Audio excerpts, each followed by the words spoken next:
आज का हमारा टॉपिक है जल। जैसा कि हम सभी जानते हैं कि जल एक बहुत ही इम्पोर्टेंट सोर्स है हमारी लाइफ के लिए। ठीक है। और ये एक रिन्यूएबल सोर्स है, यानी कि ये बनता रहता है। जैसे कि हमारी पूरी पृथ्वी इस 100% हिस्सा है अपनी पृथ्वी का, लेकिन है ना जिस 100% हिस्से में से एक 3/4 हिस्सा जल से ढका हुआ है। यानी 3/4 हिस्सा जल से ढका हुआ है और 1/4 हिस्सा जिस पर ज़मीन है। लेकिन उस ज़मीन पर भी हम पूरी तरीके से नहीं रहते, बल्कि उस हिस्से में से भी हम बहुत कम जगह पर रहते हैं। क्योंकि इस हिस्से में है ना कहीं पहाड़ भी आ जाते हैं, ऊबड़ खाबड़ ज़मीन है, रेगिस्तान है, हर तरह की ज़मीन है। ठीक है। और यहाँ पर तीन तीन चौथाई हिस्सा जल की वजह से, जल का ढके होने की वजह से हम इस ग्रह को जल ग्रह भी बोला जाता है। ठीक है ना, इस ग्रह को जल ग्रह भी बोला जाता है और इंग्लिश में बोला जाता है इसे ब्लू प्लेनेट। ठीक है ना। तो ये क्या है, एक एक ब्लू प्लेनेट, यानी कि जल ग्रह। ठीक है। ये एक जल ग्रह है। इसके साथ साथ आज से लगभग 4 अरब वर्ष पहले, आज से लगभग 4 अरब वर्ष पहले यहाँ पे हमारा जो जीवन शुरू हुआ था, वो जीवन भी महासागरों से शुरू हुआ था। यानी कि इसी क्षेत्र की वजह से अपना जीवन शुरू हुआ था। और आज भी हमारा जीवन इसी क्षेत्र पर सबसे ज़्यादा निर्भर करता है। ठीक है ना। ये एक ऐसा क्षेत्र है, यानी कि ऐसा पानी वो सोर्स है जो ना कभी बनता है ना कभी मिटता है। ठीक है ना। इस पूरी पृथ्वी पर सिर्फ 2.7% पानी हमारे पीने लायक है। 2.7%। ठीक है। जिसमें से 70%, जिसका 70% भाग बर्फ़ से ढका हुआ है।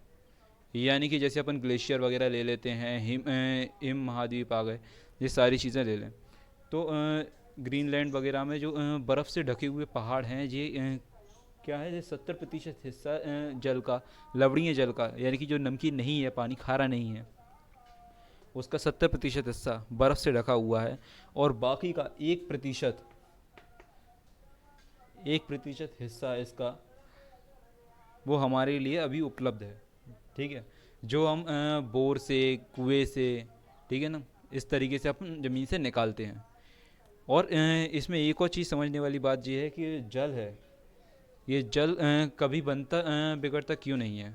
इसकी अब 2.7% पानी अपने लिए है, तो बाकी का हिस्सा किस किस चीज़ का है, वो होता है लवणीय जल। ठीक है ना। लवणीय मतलब सॉल्टेड, नमकीन। ठीक है ना। बाकी का हिस्सा सॉल्टेड, यानी कि देखा जाए तो नमकीन होता है, जिसके द्वारा अपन नमक निकालते हैं महासागरों से। ठीक है ना।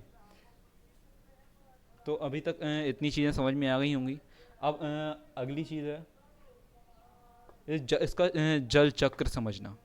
ठीक है ना। होता क्या है कि यहाँ से अभी हम पानी पीते हैं, पानी पिया, टॉयलेट करके आए, फिर वो पानी है ना पेड़ों में जाता है, फिर मतलब ज़मीन के अंदर जाएगा, ज़मीन के अंदर जाएगा, उसके बाद फिर वो ज़मीन के द्वारा एक धारा बन के दूसरी तरफ निकल जाएगा। फिर वो पानी निकलते हुए सीधा नदी तालाबों में जाके मिल जाता है, उसकी झील निकल जाती है वहाँ पे। फिर वो नदी तालाबों से निकलते हुए सीधे है ना जाता है महासागरों में।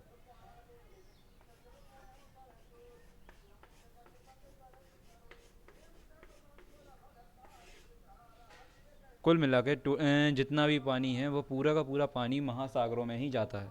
ठीक है।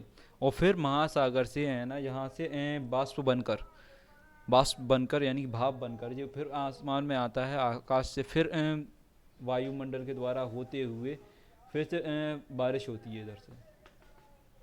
ठीक है ना। इसे बोलते हैं जल चक्र। यानी कि देखा जाए तो बहुत ही इंटरेस्टिंग चीज़ है जल चक्र। यहाँ से जिसे अपन इंग्लिश में बोलते हैं वाटर रिसोर्सेज। ठीक है ना। वाटर रिसोर्सेज कौन कौन से होते हैं? ट्यूबवेल है, यानी कि अपने बोर, हैंडपम्प, कुएं, ये सारे के सारे वाटर रिसोर्सेज होते हैं। अभी जल चक्र देख लेते हैं।